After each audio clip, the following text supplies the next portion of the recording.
Bom dia, boa tarde, boa noite a quem está nos assistindo no momento presente ou em um futuro não tão próximo.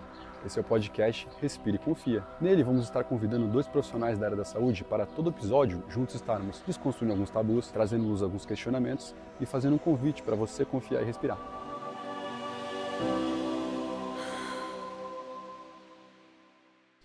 Tudo bem, pessoal? Meu nome é Atila Mello e estamos aqui com Respire e Confia. Hoje temos 2 convidados muito especiais. Prata da casa, Dr. César, já conhecido. Estaremos hoje aqui também com a doutora Alessandra Dil. Muito prazer em estar te recebendo aqui. Obrigada, sei que a agenda é bem corrida, né? É um prazer estar aqui com vocês e principalmente com um amigo de longa data, que é o César. Parceiro de viagens. Exatamente. Vamos ter uma conversa bem interessante, né? Digitalmente sob pressão. Como as redes sociais estão moldando a saúde mental. Então, eu vou estar trazendo esses 2 especialistas para estarmos conversando junto, tentarmos desvendar um pouco desse assunto e juntos chegarmos aí a uma conclusão. Eu queria antes que vocês se apresentassem, né? Um pouquinho, contassem um pouquinho da gente, da sua história e tudo mais. Tá bom, obrigada. Meu nome é Alessandra Dil, eu sou psiquiatra e a minha área de formação é a dependência química e a sexualidade. Eu costumo brincar que só falta o rock and roll, né? Então um dia eu vou aprender a fazer rock and roll. Mas são 2 áreas em que eu venho me dedicando não só na atenção clínica, mas também escrevendo livros e ministrando cursos a respeito dessas 2 temáticas. E mais recentemente agora eu trabalho numa indústria farmacêutica também, que é um outro job além da clínica. Perfeito, muito legal. Doutor? Então, eu sou César, eu sou médico psiquiatra com formação em psicoterapia de orientação analítica e eu fiz dependência química uns anos atrás lá no Unifesp, em 2012, né, Ali? Nossa, faz tempo. Faz mais de 10 anos. E fui aluno dela lá em São Paulo, na Unifesp. Ela é testemunha lá, que ela foi minha professora. Professora. Foi minha professora lá na Unifesp.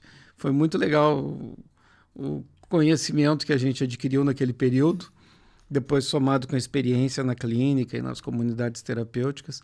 E a Alessandra, gente, vocês estão olhando ela aqui, ela é uma pessoa fantástica. Não só como um profissional maravilhosa, a Alessandra é uma pessoa fantástica. Escreve horrores, ela publica horrores. Ela tinha, da última vez que eu falei com ela, já uns 7, 8 livros, eu não sei quantos estão agora já. Acho que é 12 ou 13. Que cada vez tem mais livro publicado. A mulher, ela é fantástica. Além de tudo, ela é uma showwoman. Tu dá um assunto para ela é que nem ela, não, ela. Esse podcast aqui então é para jogar confete na doutora Não, eu tô dando a real, né? Não tô falando mentira, eu tô dando a real. A Alessandra estuda e publica um monte, então é ótimo. Então ela vai ser enriquecedor esse nosso bate-papo. Tomara.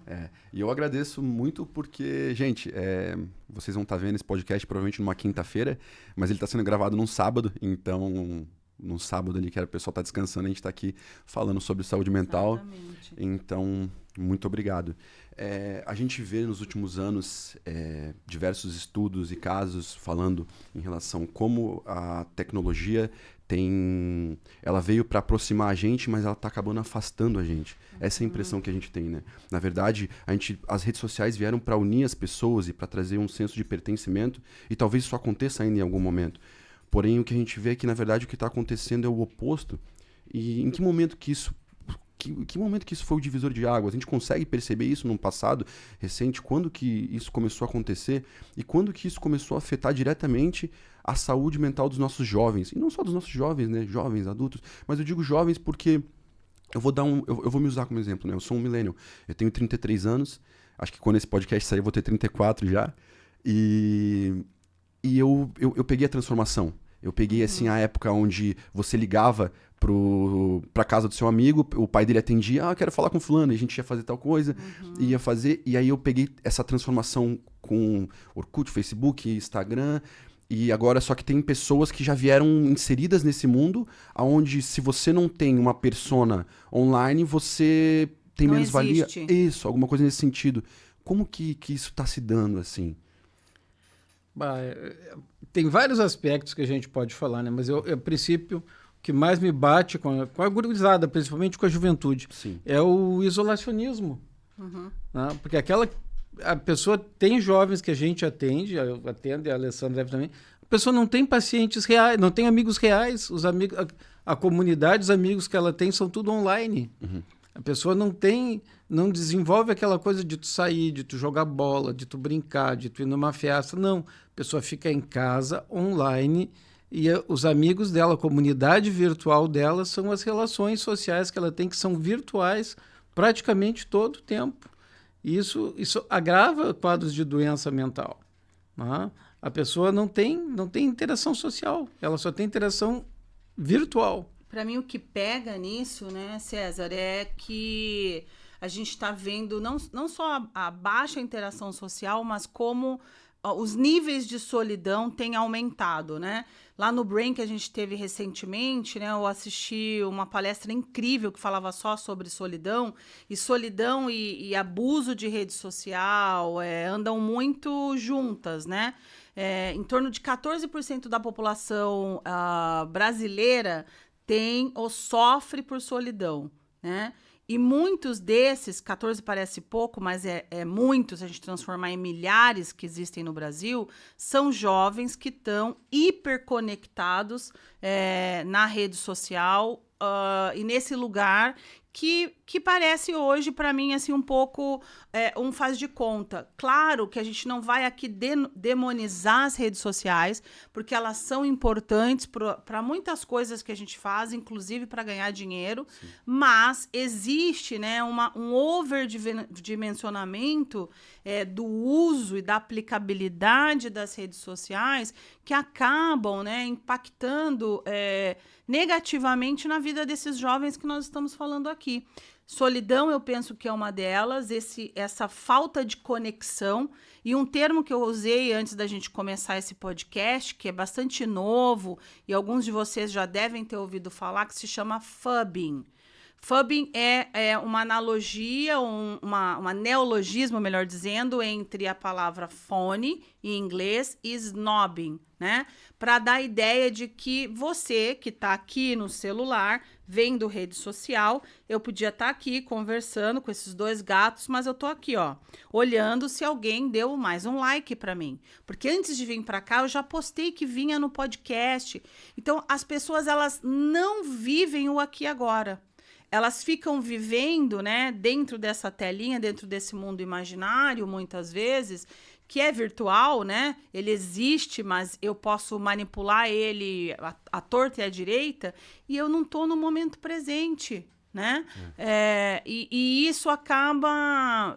A gente tem visto hoje no consultório, imensamente, como os jovens sofrem, porque eu não recebi um like, porque a fulana não está me seguindo, porque você é medido, a sua competência, inclusive, profissional, pelos números de seguidores que você tem na rede social. Sim. Então, será que é bom tudo isso, né? Sim, porque parece que as redes sociais, elas replicam, só que em uma escala muito maior, o que acontecia, por exemplo, na escola. Aquele rapaz que tinha que tinha vários amigos, ou aquela menina que era muito popular e tudo mais, aquilo era uma posição de status na escola, em uma época escolar. E aí vem a rede social, só que transforma isso em uma coisa 1 milhão de vezes pior.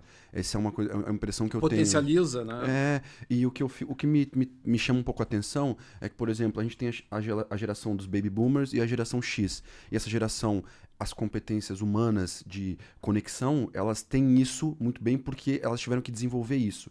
E as competências tecnológicas, elas patinam um pouco porque elas entraram nessa adaptação. Aí tem os milênios, que é uma transição, às vezes um são melhor nisso, outro melhor naquilo, mas é uma transição. E aí vem a Y e Z. E a geração Y e Z, que já foi inserida diretamente nesse contexto de tecnologia, eles têm uma facilidade muito grande com a tecnologia, mas com as interações humanas eles acabam patinando um pouco. Perfeito, Átila. A sua leitura tá, né, perfeita, que é o que a gente vê na prática do consultório e com os jovens que a gente conhece, né?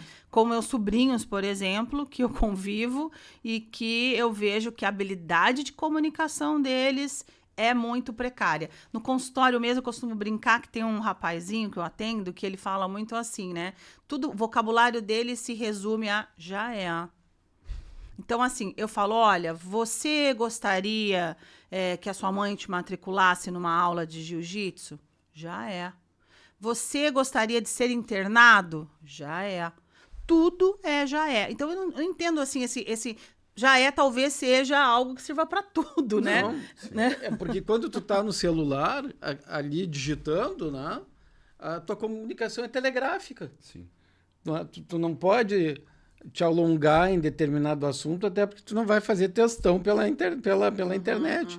Então, tu é obrigado a fazer as coisas mais curtinhas, Sim. pequenos pensamentos, pequenas coisas, e com um discurso muitas vezes fragmentado. Empobrece o vocabulário, Claro, né? empobrece, fragmenta o discurso, fragmenta o raciocínio, tu não consegue dar uma continuidade de uma linha de pensamento, tu tem que ser breve e pobre, né? E com tudo isso que a gente está falando, né? Ou seja, o fubbing, a solidão, né? Só nos mostra que as interações reais, né? Verdadeiras, do dia a dia, do contato social, que a pandemia nos mostrou muito isso, e tem muita gente que não se ligou muito nisso ainda. A pandemia foi uma tristeza. É exatamente isso que é protetor, né? É um fator de proteção para a saúde mental. Exatamente. E a gente está falando aqui, são os desafios, né, que as redes sociais estão trazendo. Como que a gente consegue orientar os pais porque acho que vai vir dos pais, né? Vai ter que vir dos pais essa questão com os jovens, para eles poderem estar tentando blindar, ou enfim, o que eles podem estar fazendo nesse contexto desse mundo do século XXI conectado que a gente vive hoje em dia. Perfeito. Como tudo tem que ter limite, né? O papel dos pais não é ser amigo dos filhos. Pai não é para ser amigo do filho. Pai é para ser pai, mãe é para ser mãe, né?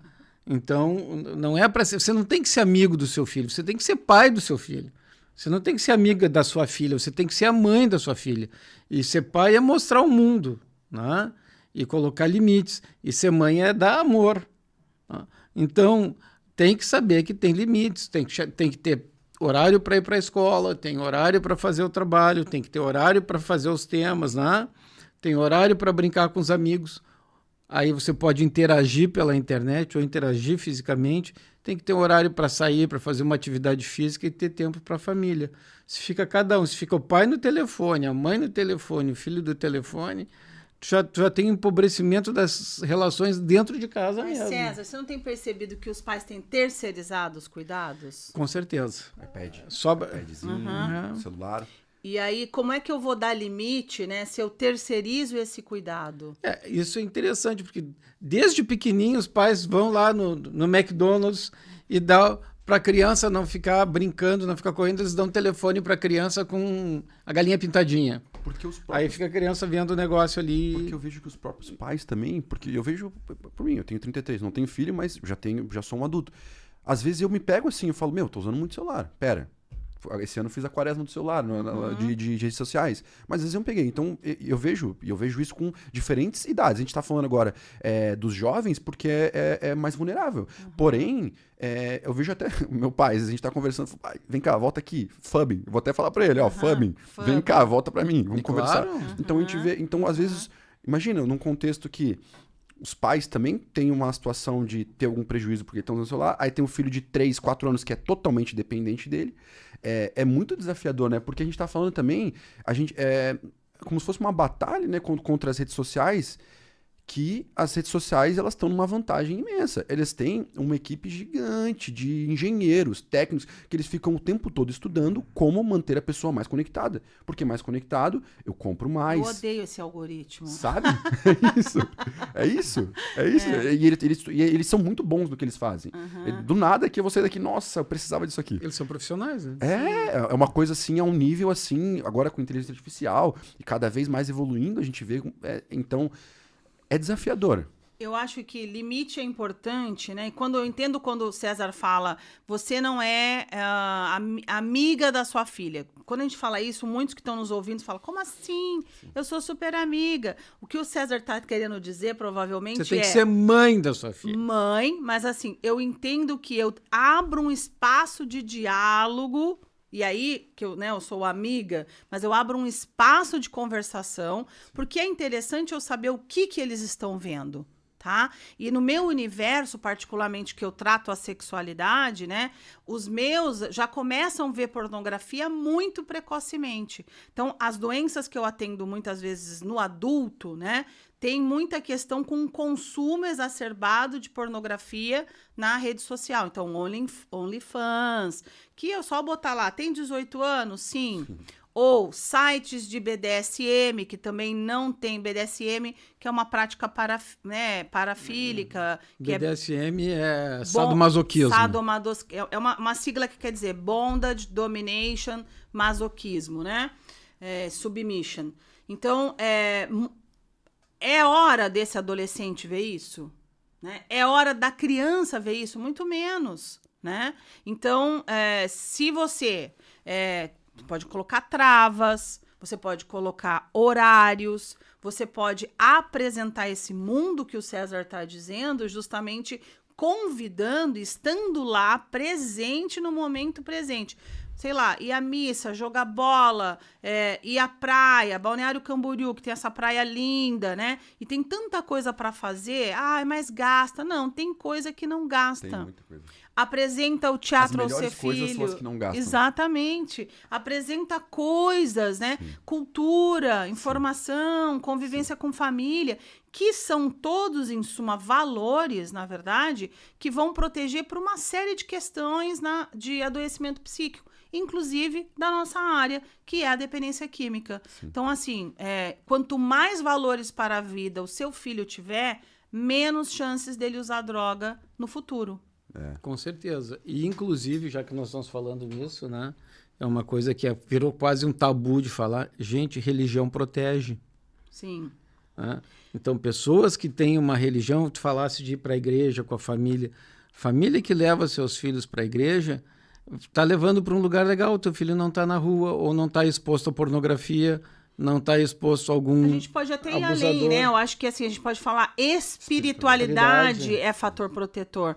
Porque tem muitas pessoas que não têm um templo, né, de fato, mas elas fazem uma oração, sim, elas se conectam com um poder superior, sim, do qual ela concebe, isso, e isso é super importante. Aí qualquer religião, né? E não só as que é mais predominante, né? A mais predominante no Brasil. As africanas também são tradicionais, as budistas também. Acho que você quer dizer as mais prevalentes aqui no Brasil. Exatamente, as mais prevalentes. Né? Eu acompanho um psiquiatra de Minas Gerais, agora não me recordo o nome. E ele... Deve ser o Alexander Moreira? Isso. Ele fala bastante. E ele publicou recentemente que ele é um estudo da psiquiatria, espiritualidade e tudo mais. Bem interessante. Eu tava vendo sobre isso. Assim, a espiritualidade ativa áreas específicas, sim, do nosso cérebro. Um estudo mesmo qualitativo, assim, em relação à espiritualidade legal. E psiquiatria, né? Sim. Porque às vezes até então fica naquela, mais dados, informações. Então, achei bem interessante, assim. Enquanto isso, eu estava pensando aqui também, né, que a gente, nas redes sociais hoje, a gente também vive um fenômeno chamado da pós-verdade, né, que eu acho que vocês já devem ter ouvido falar. E que a pós-verdade tem muito relação também com os coaches de plantão. Então, alguém monta um podcast como esse, vem aqui, diz dados maravilhosos e o que você tem que fazer, e aí você replica aquilo como se fosse verdade. Nossa, né? E eu tô falando disso de uma medicação, de uma prática, de uma terapia, né? Ou que você não precisa fazer terapia. Esses dias tem muitos memes aí na rede falando, olha, depilação é melhor que terapia. Oi? Né? Juro, existe, né? Sim. E aí eu tô ali no momento, às vezes, de vulnerabilidade e tal, teclando. Cara, encontrei o que eu preciso fazer, é isso, sim, né? Sim. E aquilo se replica como pós-verdade que eu tô dizendo, eu acredito que é aquilo e pronto, acabou, né?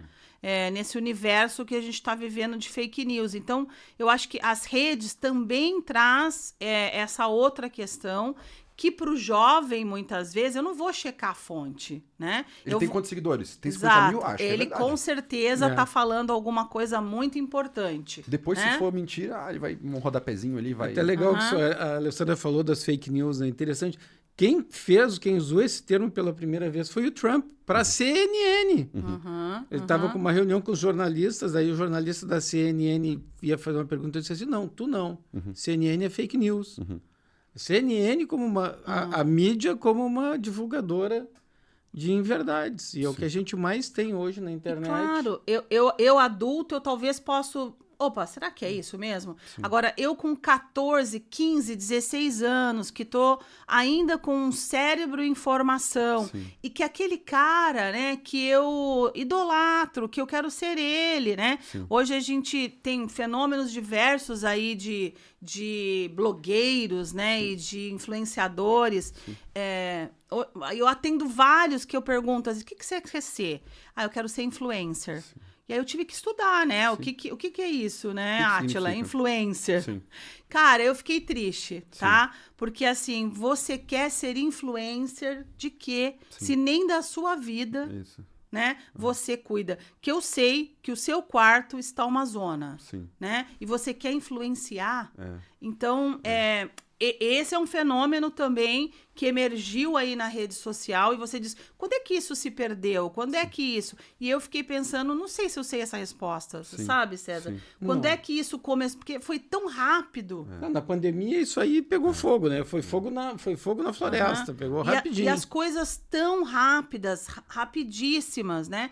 Que a rede social, né, além de tudo isso que a gente falou, ela também serve como encontro amoroso, sim, né? Sim. Ou seja, eu posso ali, né? Eu tenho colegas que, enfim, que hoje estão casados e tudo mais, conheceram através das redes sociais. Mas esses conheceram a pessoa. Sim. Tem pacientes meus que é apaixonado por uma pessoa que eles ficam se mostrando, não sei o que, fica pela internet, não conhece pessoalmente, não tem uma relação física de pegar na mão, de dar um abraço, de dar um beijo, tudo virtual. Com esse fenômeno K-pop, dorama, eu tenho alguns também que eles se relacionam aqui no Brasil com figuras que eu nem sei dizer como é o nome disso, não é geek, eu não sei como é o nome exatamente, mas é de uma cultura em que eu vou falar Tamagotchi, mas não é. Sim. Vocês aí de casa podem saber, sim, se vocês lembrarem que são mais jovens. Depois dizem o nome para nós. Dizem o nome, né? Mas é como se eu tivesse, assim, por exemplo, uma das minhas pacientes que eu tô lembrando agora era um guerreiro oriental e tal. Eles criam esses avatares. E aí ela falou, eu tô namorando. Aí eu, finalmente, que bom. E aí, quando eu fui esmiuçar isso com ela, você quer ver a foto dele, Alessandra? Quando ela me mostrou, eu quase pensei, né, César? Essa menina tá psicótica. Como assim que ela pode estar gostando? E até eu entender se ela estava psicótica e eu teria que dar um remédio ou não, aquilo fazia parte dessa cultura. E aí, por fim, né, eu entendi que aquilo era uma cultura. Ela falou, você tá ligada, né, Alessandra? Que eu sei que ele não existe, sim, mas eu prefiro namorar ele. Meu Deus, e o desafio do psiquiatra, o desafio do terapeuta, do psicólogo, né? Porque tá mudando assim muito rápido e a gente também tem que entender esse contexto, até para, como você falou, para ver qual vai ser o diagnóstico, para ver qual que vai ser a ação a ser tomada. Mas então eu acredito que a gente esteja chegando num consenso de que menos telas para as pessoas, principalmente quando elas estão nesse momento de formação, né? Formação do cérebro e tudo mais. E isso me trouxe uma lembrança. Eu estava lendo uma reportagem em relação aos CEOs do Vale do Silício, né? Que é conhecido ali, onde as Big Techs ficam ali e tudo mais. Então, são as pessoas que controlam e que têm as informações diretas. Tem uma escola na Califórnia que eles concentram os filhos deles, todos alta renda e tudo mais, essas escolas são as Less Tech Schools. Então, elas incentivam e até proíbem de utilizar, até 8 anos, utilizar qualquer tipo de aparelho digital. Em casa também e tudo mais. Então, se as pessoas que estão liderando ali essa questão dessa revolução tecnológica estão indicando isso para os filhos delas, isso traz um paralelo para a gente pensar, né? Nessa questão de realmente ter uma curadoria, né? Acredito que os pais, junto dos filhos, ter uma curadoria de quem esses filhos estão seguindo, né? Porque a gente, que nem você falou, para ver quem são os influencers. Porque tem informação legal? Tem informação legal. Você tá na internet, eu te acompanho ali, poxa, eu vejo várias informações legais e tudo mais. O César, ele não usa tanto a internet ali para divulgar a questão, mais as questões técnicas e tudo mais, mas... Hashtag fica a dica. Eu pego com ele ao vivo, essas questões. Então você pontua mais uma pessoa que não tem ainda um juízo muito bem, e aí ela vai aquela pessoa parece legal. Aí quando vê aquela pessoa tá indicando ela fazer o quê, sabe? O que ela tá ensinando pra ela? Qual que foi o histórico dela? Então, realmente, essas situações fazem a gente pensar, né? Ou o que eu tô navegando, né, dentro das redes sociais, isso além dos influencers, o conteúdo, e principalmente esse que eu estou falando, que é de pornografia, Isso né? que eu ia falar agora, tu levantou essa questão, eu não tinha nem pensado não tinha nisso. pensado. Porque Cara, antigamente, na horrível. minha época, quando eu tinha... Você via ainda não revistinha, existia, né, não existia isso. Átila? Exatamente. Não, cara, Mas hoje em dia no celular, né? Eu já tive 2 meninas que Sim. estavam pensando em se matar porque elas tinham um namoradinho, aí elas mandaram um nude. O nude é uma isso parte é. pelada do Sim. corpo, ou do seio, ou da genitália. Ela mandou pro cara, pro coleguinha de aula, Sim. e o cara, plum, jogou na internet. Tem um nome pra isso, né? Alguma coisa Tem um shame. nome pra isso, shame, jogou é. pra shame, exato. Jogou na internet e ela não conseguia se relacionar, não teve que mudar de escola, Isso é muito complicado. né? Estavam pensando em mudar de cidade. Isso com certeza... Cara, e a menina pensando em se matar. O impacto que eu vejo do uso excessivo e da pornografia nessa faixa etária, principalmente, é porque a Que nossa... faixa etária que a gente tá falando? Eu tô só falando pra- aí, sei lá, pra se eu nossos começo ouvintes? com 16 aos 25, às vezes, né? Bem Perfeito. antes disso. Muito antes disso, com 10, certeza. 11, 12 anos. já Infelizmente. tão, né? Mas aí, né, o que reflete isso lá na nossa clínica do dia a dia, né? São jovens homens que crescem principalmente numa cultura super patriarcal e que entendem que aquele é a performance que eu tenho que fazer com a minha namorada. Ou seja, aquele é o corpo que eu tenho que ter. Aquele é o tamanho de pênis que eu tenho que ter. E se eu não faço aquilo com a minha namorada, eu não sou um cara bom. Eu não sou performático. Então, assim, a frustração Aí vem medicação, disso. aí vem... E aí a namorada, na verdade, não é... Primeiro que, né, a garota, nesse específico que eu tô falando, a garota falou, cara, eu não gosto de tal coisa. Por exemplo, ele queria, não sei qual é seu público, mas ele queria ejacular na cara dela, Sim. tá? Porque ele viu exatamente na pornografia, ele achou que isso era legal, porque ele aprendeu lá. Sim. Essa foi a psicoeducação sexual que ele teve, Sim. né? Você que está falando aí já se revelou, usava Playboy, Sim. olhava a figura, ia lá pro banheiro. Hoje, né? Ou seja, isso o acesso é muito fácil. Sim. E desde a pornografia hardcore, né? Sim, sim. Né? Não, o pior Isso não vai é gerando isso. também dopamina, libera... Também vai criando um vício, né? Gratificação, né? Ou seja, né, muitos dos meus usam substâncias junto com o consumo de pornografia, Focus. mas e outras drogas, mas principalmente o jovem que não usa droga, ele vem com uma frustração. Esse rapaz, ele, é porque eu não tenho um pênis do tamanho tal, né? E aí, ou seja, ele é perfeito, né? Ele tem um pênis do tamanho da média do brasileiro. Ainda eu falei, cara, vamos ler uma literatura boa, porque você vai ver qual é a média do brasileiro. Sim. Eu espero que você se convença com isso. Muito embora o tamanho do pênis não quer dizer nada, tá? Ou tudo dentro dessa cultura, né? Vamos lá, a controvérsia. A controvérsia. A controvérsia. Mas eu acho que a gente Entramos tem que... num universo simbólico, simbólico, né? Mas eu acho que a ideia é falar pra ele, olha, vale mais você conversar com a sua namorada e saber o que ela quer, o que ela gosta, do que propriamente... mas tipo, ele perguntou, é bom eu fazer isso? Óbvio.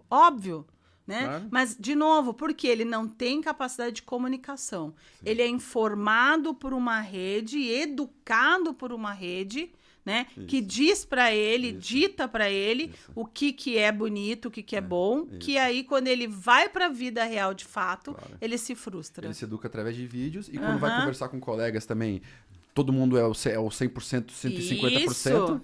Imagina, ninguém vai falar, não, brochei. Não é legal fazer isso. Gera uma ansiedade de desempenho. O cara tem ansiedade antecipatória. Ele fica antecipando. Será que vai dar certo? Será que eu vou satisfazer a menina? Será que vai ser legal? Será que vai ser? Isso. Chega na hora, o cara não vai. Eu falei, não. Aliás, eu falei aí eles começam a tomar Viagra, Cialis com 15, 16 anos. Para não falhar na hora, para não ficarem falando que ele é broxa. E acho que a gente não falou aqui, né? Eu sei que você está olhando o seu, mas a outra questão é... Não, vamos conversando. Vamos conversando. A outra questão né, de meninas, é um universo à parte. Elas ficam muito pensando que eu sempre quero ser, né, aquele protótipo de Kardashian. Aquele protótipo de boca com não sei o que, o cabelo liso, peitão, bundão. o peitão, o bundão.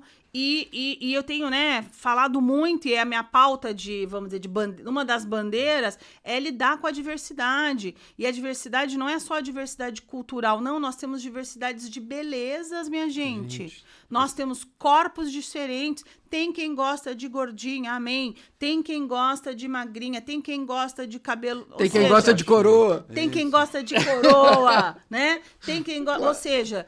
É importante, né, que nós tenhamos essa noção de que tem um lugar para todos nós e nós somos corpos distintos e belezas distintas. Agora, essa coisa moldada um pouco que a internet tem trazido e as redes sociais faz com que a sensação, muitas vezes, cara, só existe esse padrão de beleza. Eu acho que isso, eu não sei, nos últimos anos, parece que se afunilou com a questão dos filtros. Nossa, nos filtros em verdade. stories e Gente, tudo o que mais. que os beição que essa mulherada tá botando? Eu só vou... Muito. E eu vou aproveitar esse... Parece bagre, né? Eu vou aproveitar esse gancho. Porque olhinho de Fox Eyes, aqueles, né? Tem uma informação aqui que eu anotei que eu achei relevante e ela fala bem exatamente o que a gente está falando agora. É o projeto Self-Esteem Dove, em 2023, ele fez um estudo que 9 em cada 10 crianças e adolescentes de 10 a 17 anos são expostos a conteúdos de beleza tóxicos nas redes sociais, impactando negativamente sua saúde mental. Caramba, o que é isso? Então... Né? Ou seja, criança de 10 anos preocupada. Preocupada, não. E hipersexualizando a criança. Cara, isso é uma coisa, gente. A sexualidade infantil não é como a sexualidade adulta. A criança de 6, 7, 8, 9, 10 anos, a sexualidade é diferente. O corpo dela todo é um órgão sexual. É isso que vocês têm que entender. Ela não está com a sexualidade ainda genitalizada. Não é piu-piu e não é pepequinha. É o corpo da criança. Então, um toque para uma criança tem um significado diferente do que tem para um adulto. Um toque malicioso para uma criança é um abuso sexual.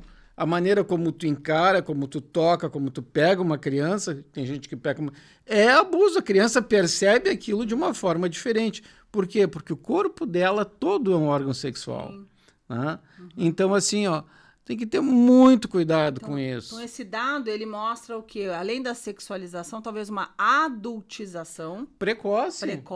Claro. Né? Quem é que quer? Quem é que ganha com isso? O pedófilo. Não só ele, como a indústria da beleza, né? E eu pulo fases, né, Átila?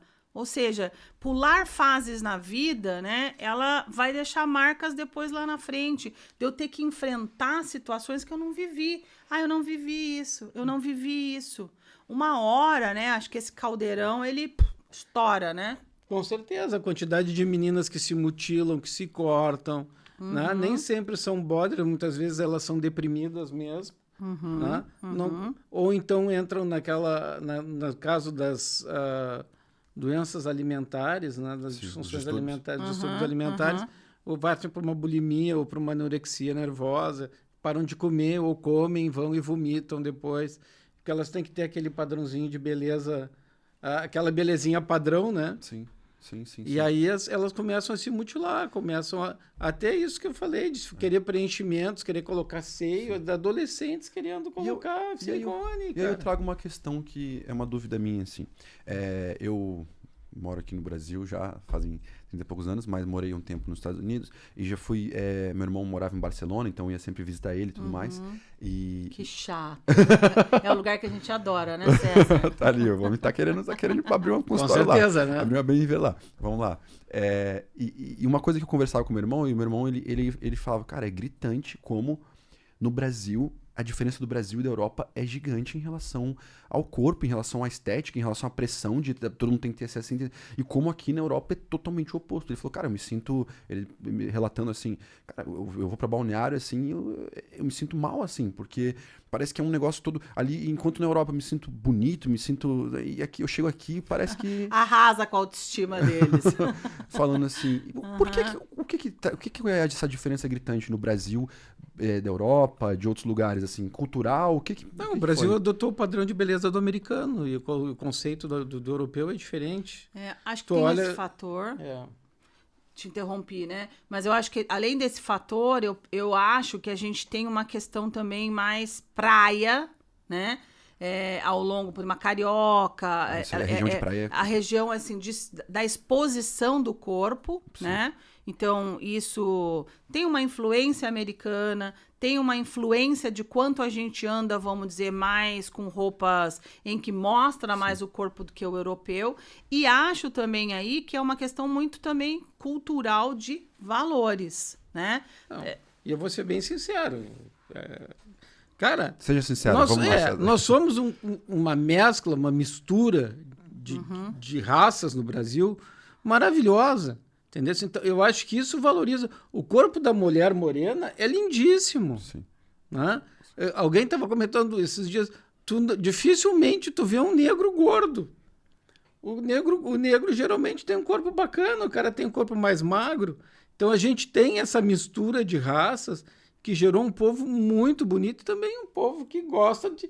O português, né? O português onde... Não sei se vocês prestaram atenção ou pensaram sobre isso. A colonização portuguesa era fantástica. O português chegava lá e casava com a morena, casava com a índia, tinha filho com a morena, tinha filha com a índia. E era isso. E eram tudo... A nossa miscigenação. A nossa miscigenação é maravilhosa. Então, tu geraste um povo... A gente gerou um povo bonito. Tu vai olhar na praia... Cara, o nosso povo é bonito. Mas, por outro lado, né, lá fora, nós, brasileiras, somos vistas muito como... Índia. Não, assim, negra. porque... Não, eu ia dizer que a gente é hipersexualizada, né? Isso é uma constante, assim, que a gente ouve das mulheres. Questão, principalmente quando vai... Dependendo do lugar, piora, né? Isso acontece no mundo todo. Ou que eu sei sambar, né? Quando eu falo, é brasileira. Então você samba aí pra gente ver. Eu falei, opa. A capital do Brasil, Rio de Janeiro. Isso, por a aí. capital é o Rio. Isso. Então, acho que várias coisas aí contribuem para isso, né? Que se fosse por um lado, né, Átila, de ser geração saúde, da gente ter uma busca do corpo para ter saúde, bacanérrimo, né? Isso. Mas a gente tá passando do ponto um pouco... Que as redes acho que ajudam também a passar. Ajudam tanto que, né, nós somos campeões de cirurgia plástica no mundo. Sim. Não é só porque a gente tem os melhores cirurgiões plásticos, mas também porque existe uma demanda, né? E um apelo imenso, né, para isso. Então, penso que é por aí. Eu também. Eu vejo que nos homens e nas mulheres, mas nas mulheres é infinitamente maior essa pressão. A pressão da beleza, da mulher ter aquele padrão de beleza, né? E aí gera, né, ou seja, vigorexia, que é outra dependência... todas essas dependências comportamentais. A gente está falando de internet, né, e de rede social. A vigorexia é a pessoa que vai para academia, que tem que malhar para ficar com o corpo bem definido. Ela acaba, vamos dizer, ocupando grande parte do tempo dela em busca de ter gominhos, músculos e do corpo ideal. E nunca que está satisfeita. Sim. Nunca, né? Então, ela acaba tendo prejuízos, né?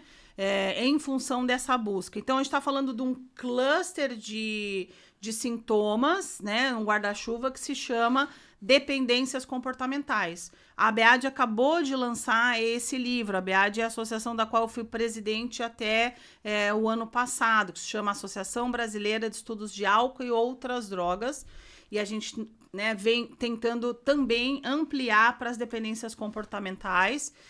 E as redes sociais está lá nesse livro, porque também é uma dependência comportamental hoje, bastante estudada, e um fenômeno multifacetado, que a gente está aqui falando de vários aspectos, né? Sim. E que se a gente não se antecipa penso eu, em conhecer isso e, de novo, tentar ter uma relação saudável com essa ferramenta, que é importante para nós, principalmente no olhar da psiquiatria do desenvolvimento, que visa a prevenção, nós vamos sofrer muito lá na frente. Com certeza. Né? Existe um momento, que existe, ele existe, mas quando que a gente vai conseguir identificar o momento de essa pessoa, essa compulsão em rede social, dela ser internada, dela ter que ter um momento ali, passando por internação psiquiátrica, ou não? A gente vai trabalhar em ambulatório? Como que vai se dar essa situação? Quando tu tem os prejuízos na vida diária. Quando é que a gente interna uma pessoa? Quando a pessoa está doente e tu não consegue tratar aquela pessoa em casa. Então, essa é a grande indicativa. Quando a pessoa, por exemplo, fica as noites inteiras jogando online, Sim. ou nas redes sociais, interagindo com o amiguinho que mora lá na Coreia ou no Japão. Aí tu falou do dorama, né? Os caras falando, jogam e fazem coisas com os caras que são da Coreia ou que são do Japão, que dá 12 horas de fuso. Os caras estão acordados de dia quando nós, brasileiros, deveríamos estar dormindo. Aí o cara começa a ficar nessa porcaria a noite toda e de manhã não consegue acordar para ir para a escola ou não quer acordar para ir para a escola. Eu acho, claro, o tratamento ambulatorial para esses casos de rede, ele é prioritário, né? A internação, ela fica reservada a quando... Casos extremos. Aos casos extremos em que há risco de vida para si ou para terceiro, ou risco de suicídio, como o César já falou aqui, que pode chegar a risco de suicídio por conta da relação doentia com a rede, né? Hospital dia para esse público. Eu acho que pode ser uma alternativa, sim, porque como um programa terapêutico específico, né? Porque, né, Átila, acho que é bom a gente pensar que essa pessoa que tem problema com rede social, provavelmente ela é comórbida, ela tem uma outra doença psiquiátrica de base, ou ela desenvolveu o mais comum é que ela tenha já uma de base e desenvolveu a dependência de redes. De personalidade. Não é uma regra, Sim. mas em geral ou eu sou deprimida, ou tenho um transtorno de personalidade de base, ou sou uma pessoa ansiosa, sou um fóbico social, por exemplo, né? Então, é importante que a gente não vai olhar só para a questão da rede, mas eu olhar a comorbidade. E, às vezes, a comorbidade, ela vai gritar mais do que a própria rede social, e aí a internação acaba sendo uma ferramenta. Pô, isso que tu falou agora me lembrou um vídeo que esses dias eu vi, que falaram de uma menina que se matou, e a menina aparecia na internet, na cozinha, toda bonitinha, arrumando, pegando as coisas e tal. Poucas semanas depois ela se suicidou. Né? Então tu cria uma imagem na internet que não reflete aquilo que é o teu interior. Sim. Então tu passa aquela imagem para os outros, e aliás isso é uma outra coisa, né? Da vida perfeita. Sim. Eu tenho uma vida maravilhosa, eu faço isso, a minha vida é linda, é maravilhosa. Ninguém posta na internet que tá sem dinheiro, que o carro quebrou, que pulou o pneu. E a gente aí vai sofrer disso que a gente estava falando. Só quer mostrar como se vivesse no mundo da Alice no País das Maravilhas, né? A gente vai sofrer de FOMO, né? Isso. Fear of missing out. Você fica, cara, tá todo mundo indo pra Cartagena e eu tô dando plantão? Não, alguma coisa tá errada. Como assim? Né? Só tem pessoa feliz, bonita, viajando. É um mundo que não existe, né? A internet cria esse mundo irreal. Que tudo é bacana, que tudo é lindo, que tudo é perfeitinho, que as pessoas são lindas, que as meninas são peitão, bundão, bocão, parecem uns bagre, né? Injeta aqueles preenchimentos lá. A pecinha rara, né? Mas elas ficam com aquele bocão assim, que, cara, tu olha, não é assim, a boca do ser humano não é daquele jeito, cara. O que eu ia dizer agora da internação, vocês devem conhecer o Cristiano Nabuco, né? Que é um dos colegas que mais pesquisa sobre essa relação de internet, dependência digital no Brasil. Sim. E ele mostra sempre um vídeo nas aulas dele, que é da Coreia, agora não sei se é Coreia do Sul, Coreia... Coreia do Norte nem chegava o vídeo aqui. Chegava o vídeo. Eu acho que, com certeza, é um vídeo asiático, tá? Em que existe um programa de internação de jovens todos eles dependentes de... Lá eu imagino que seja bem mais exacerbado do que, essa questão, do que né? é pra gente. Mas a primeira vez que eu vi, eu fiquei chocada e fiquei, imagina, o que é isso? Eu, né, fui uma das que critiquei. Hoje eu já tô falando, meu Deus, Sim, se existe essa demanda, porque as pessoas estão muito doentes mesmo. Com certeza. É que o nosso vai pra droga, né? Aqui o pessoal vai pra droga. Pra droga, pra substância. Eu acho que foi um vídeo do Cristiano Nabuco mesmo que eu tava vendo. E ele tá relatando o caso de um paciente, um caso extremo, assim. O paciente ficou 55 horas jogando.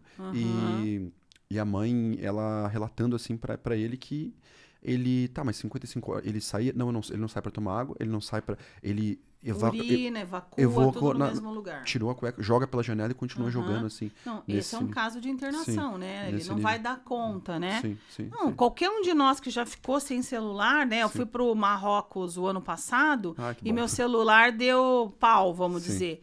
E aí, os 2 primeiros dias, eu fiquei assim, como se, cadê meu acessório? Cadê meu... Eu na minha quaresma a mesma coisa. Nossa. Primeira semana, assim, do nada eu tirava, assim, daí eu... mas não tem mais o aplicativo. Isso. E aí, lá pelo 3º dia, eu falei, relaxa. Isso. 4º dia, eu falei, dane-se. Não quero realmente, mais. eu não preciso mesmo. Eu só sentia minhas fotos, porque eu não levei nem outra máquina, né? sim. Então... Eu tenho secretária, a secretária pode atender, marcar E aí aquilo que é eu fiquei, importante. vou comprar um celular aqui no Marrocos? Não. Vou ter que chegar no Brasil, é a primeira coisa que eu fiz quando eu chegar, porque, claro, isso é uma ferramenta de trabalho muito importante. E a gente agradece Steve Jobs por isso, né? Exatamente. Só que Steve Jobs também era um cara que dizia que os filhos dele não iam acessar tanto assim. Aquela questão ali do CEO. E trazendo já essa questão do a gente agradece, a gente tá falando bastante dos desafios e da parte negativa, né? Mas eu vou trazer um pouco aqui uma experiência pessoal, né? De como a tecnologia me ajudou no momento que eu precisei. Eu tive uma época ali que eu cheguei a ter ataque de pânico, eu tava com uma situação ali de ansiedade, assim, bem exacerbada. E o que aconteceu? E a clínica te deixou doido. Primeiro ano de clínica, então, aí comecei... Tem que dar conta, performance, produtividade tóxica. Tudo junto e misturado, aí comecei a fazer terapia, e isso me levou para um caminho, assim, muito legal, assim, eu sou muito grato por aquele ataque de pânico. Mas, enfim. E nesse meio do caminho, assim, um dia eu no celular, assim, olhando alguma coisa no YouTube, assim, aleatória, e aí apareceu um aplicativo para ser baixado, é o Headspace, o nome do aplicativo. É um aplicativo de mindfulness. E aí eu baixei ele. Porque o vídeo, era um vídeo de 2 minutos falando do aplicativo, e fez tanto sentido pra mim na hora, eu falei, meu Deus do céu, foi feito pra mim esse aplicativo. Aí eu baixei. E aí eu comecei, é um aplicativo de meditação guiada. E aí tem as etapas, tudo mais, os primeiros 3 dias eram gratuitos, depois é pago. E aí eu comecei a pagar e tudo mais, isso foi em 2018. Eu medito até hoje, todo dia. Que uma legal, coisa assim que faz gente. parte da minha rotina. Eu sou apaixonado. Já fiz curso, já busquei conhecimento mais. Hoje em dia eu não uso mais aplicativo, hoje em dia eu medito sozinho e tudo mais. Mas foi um processo evolutivo. Vai lá conhecer o Kabat-Zinn, né? Que é o criador de tudo isso. Exatamente. E assim, foi uma experiência muito... E para mim foi uma experiência muito boa, assim, que me trouxe, assim...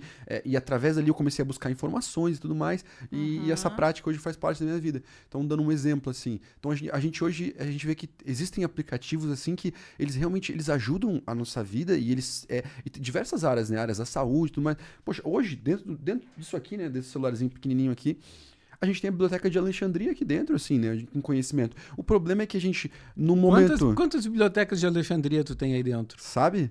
Porque o conhecimento que a gente tem acumulado hoje sabe? Milhares e milhares de vezes, sei lá quantas vezes o que tinha de conhecimento naquela época de Alexandria. Então, só que o que eu vejo que é um desafio é que a gente tem muita informação, mas a gente não consegue fazer essa informação virar conhecimento. Porque até então a gente está naquela... vamos colocar num modelo como sociedade. Tudo muito rápido, cada vez pílulas mais rápidas, né? Os cortes, as pessoas não veem o podcast uma hora, elas veem o corte de 1 minuto que vai viralizar. E aí a gente vai entrando nessa questão. O criador desse scrolling infinito, né? Que eles falam, a rolagem infinita, é um programador, e ele falou que a gente está vivendo um experimento social nunca antes visto na Terra, que é essa questão. Então a gente tem esses aplicativos muito bons que podem ajudar a gente tanto na parte da saúde quanto na parte de hábitos e tudo mais. A gente tem muita informação, mas a gente não está conseguindo transferir isso para conhecimento. Porque, vamos dar um exemplo. você publicou 10, 12, 13 livros, por exemplo. Aí uma pessoa que está entrando agora, que está iniciando agora a vida dela, adulta, ela foi criada no TikTok. E o TikTok, ela faz isso aqui, ó. E ela passa 10 minutos.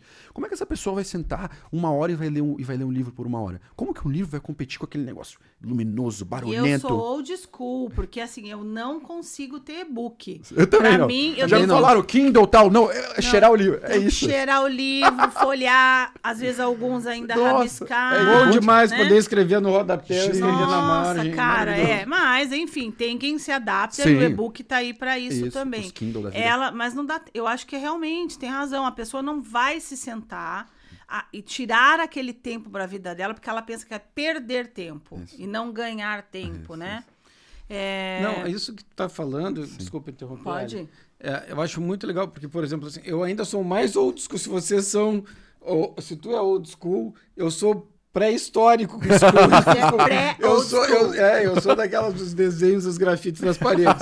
Mas mais ou menos isso. Porque eu sou do tempo que tu tinha que pesquisar nas enciclopédias. Nossa. Então a gente tinha Barça, enciclopédia Barça, britânica, né? Sim. A de ciência e tecnologia. E eu me lembro que a minha mãe comprava essas enciclopédias e tu tinha que fazer um trabalho para a escola, tu tinha que ir pesquisar. Tu lia a informação e te dava tempo de pensar a respeito. Hoje tu tem a informação e tu não consegue pensar a respeito dela. Sim. Porque é tudo muito rápido. Ou tu tu liga o computador e ele está demorando para... Não sei se vocês já tiveram esse tipo de ansiedade.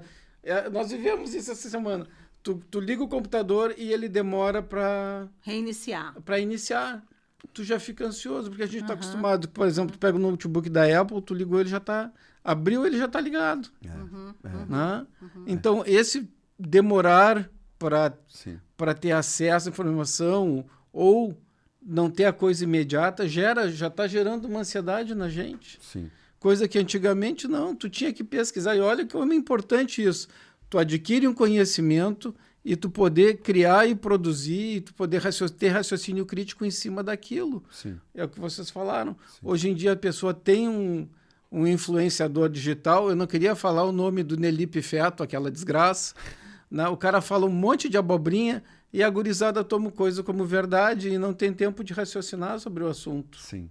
Né? Ou seja, a gente está mais imediatista. Imediatista e tu não está pensando, tu te limita a repetir conceitos, repetir ideias dos outros, sem ter teu raciocínio crítico, ou sem produzir nada ou conteúdo teu a respeito daquilo. Mas o Átila estava falando da função dos aplicativos. Um que eu uso alguns, né, também. Mas um que eu uso, que eu gosto, que é bem simples, que é beba água. Ele me lembra de beber água. Sim. Tá? Sim. Eu uso um habit, hábito, né? E ali eu consigo colocar ali, eu tenho... Sua alimentação. Isso, checklist. Eu quero estudar 1 hora por dia, quero acordar às 5h30, quero meditar. Isso. E aí eu vou dando checklist assim, esses checklists no final do dia. E aí no final da semana a gente vê ali o dashboard ali, fica montado, pra ver o que eu consegui. 70% tal. Eu consigo ir ali uma forma E eu me lembrei de dois aplicativos que eu achei interessante esses últimos tempos. Um deles é o do meu aluno que está fazendo mestrado e testando e avaliando, chama My Journey, que é para avaliar, para ajudar dependentes químicos em recuperação. Então, para fazer mapa de localização, colocar em contato com um grupo, fazer alertas para poder, por exemplo, todos os profissionais que atendem essa pessoa estar conectada e entendendo a rede de apoio. E o outro, né, que essa semana eu fiz um hiperfoco aí no autismo para estudar a sexualidade do autismo, e tem um aplicativo nos Estados Unidos que não tem aqui no Brasil, que se chama Speed Date, que é justamente para esse grupo de pessoas autistas, adultos, que desejam encontrar um par romântico. E tem um estudo, o número de autistas adultos que tem no Brasil, uma média assim? Hoje, eu não sei te dizer o número, mas em cada 61 nascimentos, tá? Nossa. Nós temos aumentado muito, né? O número de autistas. Por que esse fenômeno tem acontecido ainda, a gente não sabe explicar. Mas a minha aula era sobre essa temática e aí eu assisti muitos documentários e um deles, que é Amor no Espectro, né? Aparece eu autista, obviamente supervisionado pela minha família, e é um programa, né, um app controlado para eu não encontrar com qualquer pessoa, e eu coloco ali, vamos dizer, as características que eu quero daquela outra pessoa, né? Legal. E o Speed... Bem autista, né? Exato. Tem que ser alguém que tem o mesmo hiperfoco que eu, que gosta de baleias, de dinossauros, né? Legal. E você vai para este encontro, que é bem aquela coisa de americano que eu sento aqui na sua frente e falo, você gosta? Não, eu faço, né, um checklist e vai para outro lugar, Sim. E o Meeting Up também, que é outro, que é para esse público, estou fazendo muitos comerciais aí, mas esse outro público de autistas, né, que é de uma forma mais segura do que outros aplicativos de encontros que nós temos por aí, que pode ser perigoso. Sim, então, a gente está falando de, né, rede, aplicativos, tem Sim. vários aplicativos de encontros e de pegação, Sim. principalmente para o universo LGBT, em que a gente tem que ter um certo cuidado aí também de como, né, ele é útil para essas finalidades, mas ele também tem lá os seus riscos que devem ser dimensionados. Imagina eu, adolescente, gay, entrando nesse universo e vou lá, dou match, escolho e ganho um Boa Noite Cinderela no outro dia, sou, né, abusado e me levam todas as minhas coisas ou morto. Como aconteceu em São Paulo. Exatamente. Então, a gente está todo o tempo aqui, né, Átila, falando desse fenômeno que ele tem aspectos positivos e negativos e que a gente está aprendendo a lidar com esse fenômeno. Eu vou chamar fenômeno, porque, obviamente, isso não é uma, né, lidar com isso não é uma doença, o que é uma doença é o excesso. Sim. E que nós precisamos dessas ferramentas, mas até que ponto nossa saúde mental e física vão ser impactadas por tudo isso, né? Muito desafiador. Eu acho que o que fica para nós hoje, assim, nesse tópico, seria o que eu vejo. A gente tem que ter uma postura, como para os pais, né? Terem uma postura como a gente tem a postura do médico com um dependente químico. Tu sabe que é impossível que um adolescente hoje, um ser humano, não tenha contato com o álcool ou não tenha contato com umas drogas. O que a gente está fazendo? Tu tenta postergar isso o máximo possível.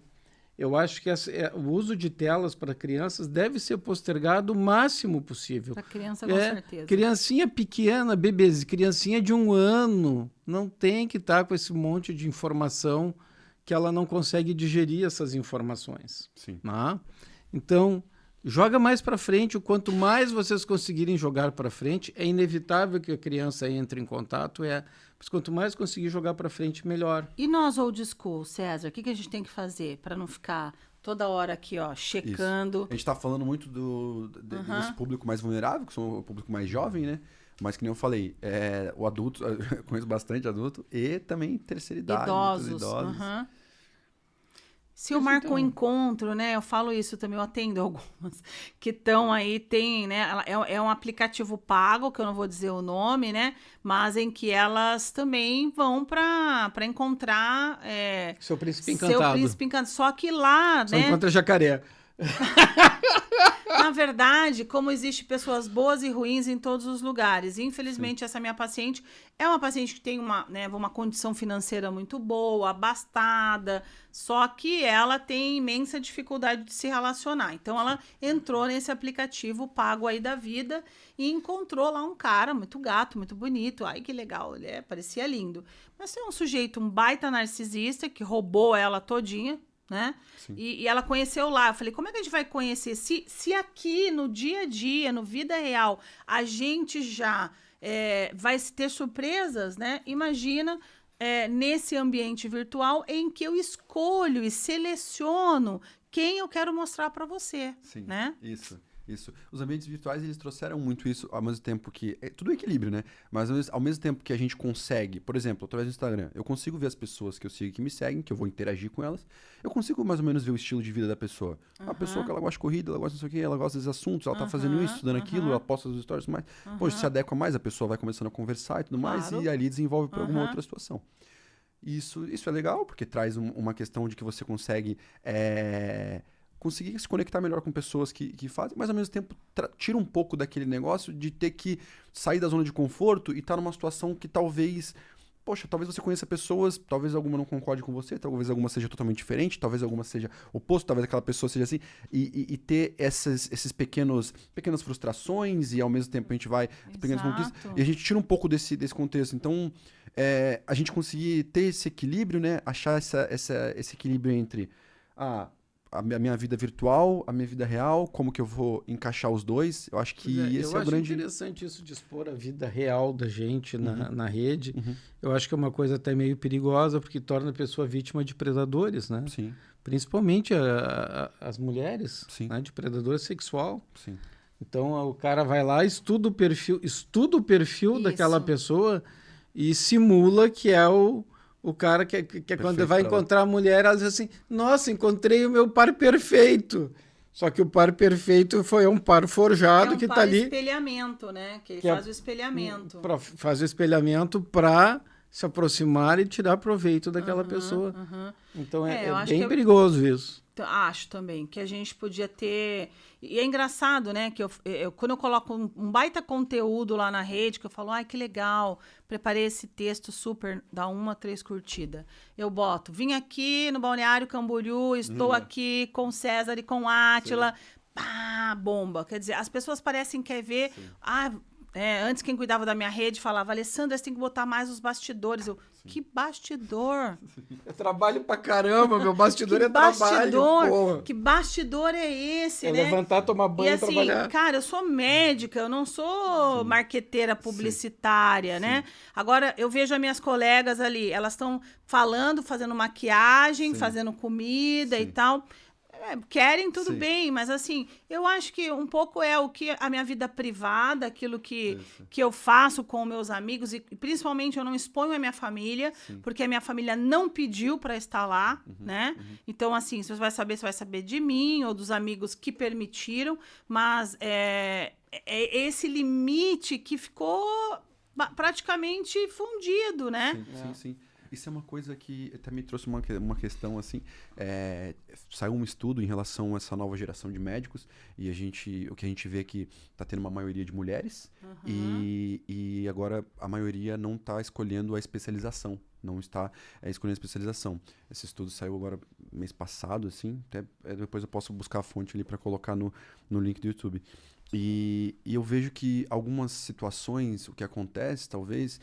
Essa questão desses médicos que eles vêm numa situação de quase que um marketing junto com a medicina, e aí muitas vezes eles... Porque você vai ter que estudar, já estudou um monte, vai ter que estudar para residência, vai ter que mais 3 anos e tudo mais, e ali com as mídias eles já conseguem às vezes, enfim, se o objetivo deles é financeiro, alcançar ganhos ali que vão estar suprindo ali as necessidades deles, até mais. Porque hoje em dia, se tu conseguir vender bem a tua imagem e vender bem, aí do nada tu tá vendendo o pacote do soro milagroso com vitamina B2, que não sei o quê.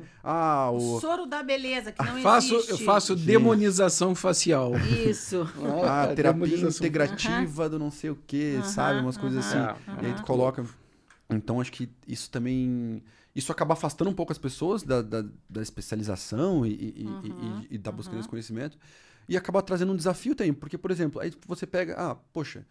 estudei 10 anos, 15 anos, eu tenho que ficar colocando o que eu tenho que fazer, porque eu tô tomando café da manhã para conseguir alcançar. É isso mesmo? Será que é isso que a gente tá andando? E a gente se perguntar, eu prefiro sabe? não ter... E, na verdade, assim, eu pergunto todas as vezes como é que você chegou aqui no meu consultório? Ah, foi o seu paciente fulano que me indicou. Foi a fulana que indicou. Nenhum, até o momento, foi alguém que veio via internet porque achou muito legal. Talvez a pessoa vai na internet ver para ver se essa pessoa existe realmente, algo do tipo, mas o que alimenta o consultório no dia a dia é o nosso bom trabalho mesmo. Né? Eu já tive pacientes que vieram, pesquisaram o nome e tal na internet, viram alguma coisa, mas... E também no começo eu tentei fazer aquelas coisas de pegar uma equipe para fazer paginazinha e não sei o quê. Não deu resultado porra nenhuma, entendeu? Aquilo foi botar dinheiro fora. Porque o que vale mesmo é o paciente que vai falar de ti para outra pessoa, como a Alessandra mesmo. O vínculo que você cria, né, com o paciente. O vínculo que o César, final do ano, ali na clínica, as recepcionistas o tempo todo aqui, ó, recebendo os presentes dos pacientes. Não, mas não é só isso, mas Não, os pacientes amam, é assim, é uma coisa, eu sempre falo, César é uma pessoa muito humana. Sim. É porque é aquela coisa, às vezes esse a gente... É o termômetro, né? Às vezes a gente demora um pouco mais, até atrasa numa consulta, assim, porque tu está atendendo mais outra pessoa, né? Com certeza. Mas tu está ouvindo a pessoa. Então, quando a pessoa... Isso eu tirei para mim. O importante é que quando a pessoa está ali na tua frente, ela é única. Isso. Ela é única para ti. Então, se tu atrasa um pouco na consulta, porque tu estava atendendo, porque aquela outra pessoa que estava antes também é única e tinha a sua necessidade. Isso é fantástico. Então, ela tem que saber que quando ela está na frente do profissional, é ela ali. Sim. Né? E ali tudo está voltado para ela, para o momento dela, para a necessidade dela. É isso que a gente tem que pensar. Né? Com certeza. E aí, se tu atrasa um pouco, o paciente... embaixo. O outro paciente que teve que esperar um pouco, o paciente até fica meio chateado, mas depois quando ele senta, ele consegue se abrir, consegue falar as coisas dele. Ele entende também que... É diferente. É isso. É isso. Cada ser humano é único e a gente tem que estar ali para tentar ajudar aquele problema, aquela pessoa, naquele momento. É isso. Perfeito. Não podia tirar nem pôr nada. Concordo em gênero, número e grau. A gente precisa de mais pessoas que também repliquem esse pensamento. Tá. Então vamos aproveitar, vamos sugar um pouquinho mais da Alessandra aqui, que ela Alessandra, vai ver então um pouco. O que eu queria ver contigo, né? Vamos lá, o futuro. O que você acha, o que você espera do futuro? Para a psiquiatria, para a saúde mental ou para essas dependências comportamentais que a gente está falando? Acho que a gente está falando. Vamos começar com a psiquiatria e saúde mental. Com a psiquiatria e saúde mental. Algo que nós falávamos antes de começar esse podcast, eu acho que é essencial que cada vez mais a psiquiatria, a saúde mental, ela ocupe o mesmo lugar de outras especialidades da área médica, que o nosso paciente ele tenha não só esse acolhimento, que é essencial, é questão básica, nem precisa estar falando disso, né, César? Mas é que ao ser internado, ao necessitar internar, que ele tenha um leito digno, um quarto gostoso, uma comida agradável. Um ar-condicionado. Um ar-condicionado, ou seja... E além disso, uma equipe, né, formada e que possa dar assistência daquilo que é a necessidade dele. Então, trabalhando baseado em evidência. Baseado em evidência, com certeza. E humanizado, né? Ou seja... um lugar gostoso para a pessoa ficar. Ele vai estar separado dos familiares, vai estar afastado do seu trabalho, vai estar afastado da sua vida. Quando precisar internar, né? A internação, quando ela precisa que seja um lugar agradável, aprazível para ela. Porque durante muito tempo a psiquiatria ficou relegada a esse lugar, assim, lá escondido e principalmente dependente químico, como eu estava falando, não, esse daí, né, com juízo de valor, ele é nóia, ele é viciado, ele é alcoólatra, ele tem mesmo que sofrer e ficar aí nesse lugar mesmo, ruim. E não. Historicamente, né, eram os leprosos que ficavam à parte da sociedade, os leprosos e os loucos. E os loucos. Porque não tinha tratamento para os loucos. Os loucos, entre aspas, né? E hoje não é, ou seja, não são loucos, são pessoas que têm um adoecimento psíquico, sofrem muito por isso, merecem todo o nosso respeito e, principalmente, ter igualdade. Então, você como gestor, né, Átila, vem buscando isso, trazer toda essa qualidade de volta ao paciente para que ele possa se recuperar o mais rápido possível, voltar para a casa dele o mais rápido possível. Então, acho que isso é uma questão. A outra, eu não tenho dúvida que são a gente vem cada vez mais dentro da psiquiatria buscando, né, novas moléculas, novos fármacos, novos medicamentos. Novos softwares. Novos softwares, ou seja, para que isso possa, né, agregar as outras terapias comportamentais e eu não gosto de dizer alternativas, eu gosto de dizer complementares, né, para a nossa área. E eu vejo ali que vocês, na clínica, tem algo que eu gosto muitíssimo, que é a terapia ocupacional, né? Eu trabalho muito com as terapeutas ocupacionais, é uma área, uma São profissão maravilhosas também. que eu aprendi muito e venho aprendendo, né? Com a minha amiga Aline Coraça e tantas outras amigas aí, que foram me ensinando o valor que existe a terapia ocupacional, que não é só ocupar o tempo, e sim resgatar a rotina, o dia a dia, a criatividade, né, o bem viver dessa pessoa. Essas novas moléculas hoje, elas trazem, né, ferramentas, e principalmente na empresa que eu trabalho, por exemplo, a gente tem utilizado 2 conceitos, né? Um conceito é a psiquiatria de precisão.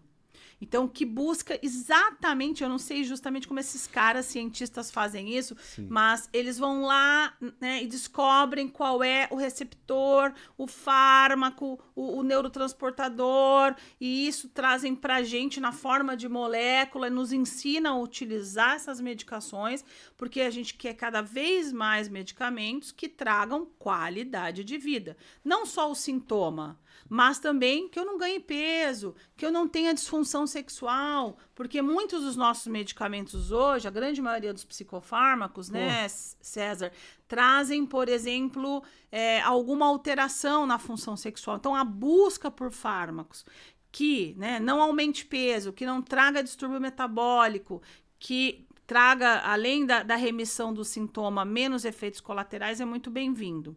E a outra é um conceito que se chama ARDOC. ARDOC é um novo nem tanto, porque desde 2009 o Mental Health Institute vem desenvolvendo essa nova maneira de diagnosticar doenças. Então, nós temos a Classificação Internacional das Doenças, que é da CID-10, nós temos o DSM, que é o Manual Estatístico Americano, e o ARDOC, que é o Research Domain Criteria. Ele traz, né, uma visão do diagnóstico mais dimensional e não categórico, busca, entre outras coisas, clusters de sintoma como cognição, impulsividade, regulação emocional, por exemplo, tá? Ao invés de dizer diagnósticos. Por quê? A impulsividade, ela está presente em vários dos diagnósticos que nós conversamos aqui, inclusive das redes sociais, dos jogos, na dependência química, no transtorno border e tantos outros, né? Na psicose também. Na psicose também. Né? Os cognitivos, nas demências, na esquizofrenia e tantos outros. Então, buscar o sintoma e o medicamento para aquele sintoma dentro dessa visão da psiquiatria de precisão. Então, acho que são 2 conceitos aí que vão caminhar junto no futuro. Sim. E para quem é da área da saúde mental tem que estar por dentro dessas 2 coisas que eu estou falando, que é o ARDOC, a psiquiatria de precisão. Nós falamos aqui um pouquinho de psiquiatria intervencionista, mas a psiquiatria de precisão, ela também está caminhando junto com a psiquiatria intervencionista. Por quê? Porque foi graças à psiquiatria de precisão que se descobriu essas novas medicações e esses novos fármacos. Ou seja, o funcionamento do cara. Tu vai tratar as áreas que o cara... Tem áreas que ele é funcional e tem áreas que ele é disfuncional. Mas acho que a gente está se aproximando aí, né? Estamos em agosto e vamos entrar no Setembro Amarelo, né? E acho que uma das questões ainda que a gente precisa falar, que é a psiquiatria do futuro, vem para o futuro, nós ainda temos um grande problema, que é o estigma. Embora o estigma de saúde mental diminuiu muitíssimo, ele está presente. Estamos caminhando ainda. Parece que a gente ainda está, né, nadando. Para mim, eu tenho uma visão muito clara e eu sou bem objetivo nisso. O problema da psiquiatria, da defasagem que a psiquiatria tem é ideológico. Uhum. Ele se agravou lá na década de 60 com Basaglia, né, que é a antipsiquiatria. Uhum. Né? E isso, o pessoal aqui no Brasil, ele transportou conceitos que estão 60 anos atrasados e a gente vive isso hoje. Né? Todo o nosso programa de saúde mental é baseado num conceito de... Precisa ser revisadíssimo. Tem que ser revisado. Como tudo, né? Como tudo na vida. Não, Hoje em dia a gente evolui. como é que tu vai fazer saúde mental, vai fazer psiquiatria sem psiquiatra? Sim. Aí, primeiro, que até psiquiatria, eles querem tirar o nome da psiquiatria, saúde mental. Não, são doenças psiquiátricas. Aliás, digo neuropsiquiátricas. Hoje em dia, a gente aprende que são neuropsiquiátricas. Tanto que a maioria delas, tu consegue com remédio, tu consegue um alívio mais rápido, porque a terapia tu vai conseguir com a terapia. Sim. Então, hoje em dia, a gente já consegue, com o uso de substâncias químicas, uma paciente que está com risco de suicídio, tu consegue tirar a pessoa praticamente na hora. Sim. Com o uso de medicação. E eu quero só pontuar essa questão que você falou, César, em relação também com a Alessandra falou. Ela falou em relação ao estigma e ela falou primeiro sobre a questão da internação e agora sobre a questão dos fármacos. Aí você está falando sobre o efeito deles. É muito importante que a gente tem que usar esses canais agora, que principalmente que a gente vai estar na internet, então mais pessoas vão ter acesso, para a gente reforçar, né? Reforçar o quê? Existe um movimento em relação antifarmacologia. Existe um movimento muito forte e ele é muito bem aceito, principalmente nas camadas mais jovens, de que, porque querem hipermedicar, porque o pessoal num negócio meio natureza... Assim, uma coisa é uma coisa, outra coisa é outra coisa, né? A gente tem que deixar bem claro. Quem está no dia a dia ali vê a importância, vocês nos consultórios, de que uma prescrição bem feita, uma medicação tomada da maneira correta, como ela pode literalmente salvar vidas, que é o que está falando aqui. Literalmente salvar vidas. Então a gente tem que reforçar essas questões para acabar com esse estigma. Gente, tudo feito da maneira correta, a medicação... a indústria, eles querem demonizar a indústria farmacêutica. Gente, pelo amor de Deus, isso é ignorância, porque as pessoas não conhecem o dia a dia. E existe uma população que vai precisar pro resto da vida. E tem uma população que vai precisar em um momento da vida. E depois vai Exatamente. Quanto mais tardiamente eu faço o diagnóstico e começo a receber essa terapêutica adequada para mim, mais sequelas eu vou ter. E aí, uma analogia que eu sempre faço lá no consultório, e essa semana eu vivi isso, né? Que a família não queria a internação e queria tentar remédios naturais, né? Então eu falei assim, tá, vamos combinar. Se eu estivesse falando para sua filha hoje que ela está com um câncer gravíssimo e que ela precisa internar e tomar quimioterapia, você estaria me fazendo essa pergunta? Aí a pessoa ficou assim, não, por que a saúde mental a gente coloca nesse lugar que eu tenho que tentar mais um pouquinho?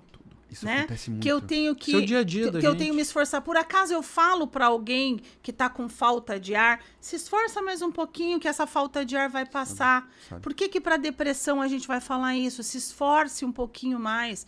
É esse lugar ainda de estigmatização que só tem trazido, né, danos, atraso, retrocesso.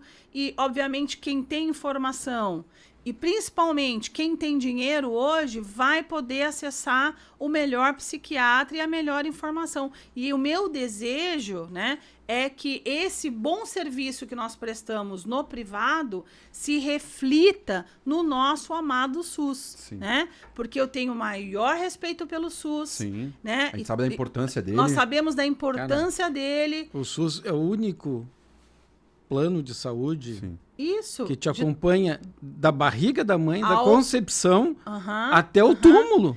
Então, o SUS é fantástico. Esse plano de saúde chamado SUS, ele existe, ele é potente, ele tem falhas? Sim, ele tem. E na nossa área da saúde mental, muito. Nesse país que é continental.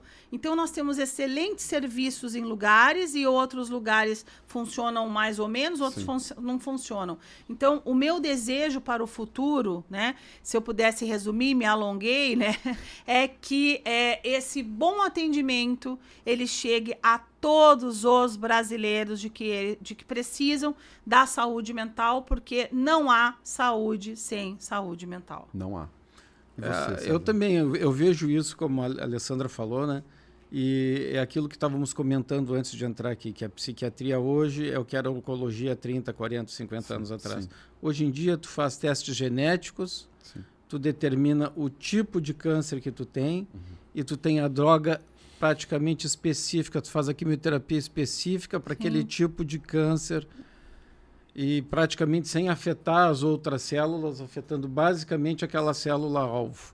A psiquiatria vai chegar nisso. Nós vamos ter substâncias, assim como a Alessandra falou, que vão corrigir determinadas falhas que aquela pessoa apresenta, porque a gente adoece por fatores genéticos e fatores ambientais.